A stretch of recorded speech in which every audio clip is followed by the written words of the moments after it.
നമുക്കൊരാപത്ത് വരുമ്പോ ആരും ഉണ്ടാവില്ലാന്ന് ഇപ്പൊ അനുഭവത്തിൽ വന്നില്ലേ. കുന്തം ആളെന്ന് വെച്ചാ ഇപ്പൊ റെഡി ക്യാഷ് കയ്യിലുള്ള ഒരാളേ ഉള്ളൂ, വീരാൻകുട്ടി.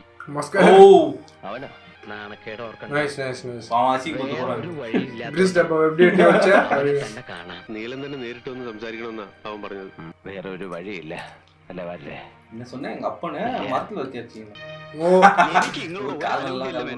ഇങ്ങളെ കൊണ്ട് അന്ന് അങ്ങനെ പറയിപ്പിച്ചതും ഇന്ന് ഇവിടെ ഇങ്ങനെ ഇരുത്തിച്ചു എല്ലാം പടച്ചോന്റെ ഒരു കളി.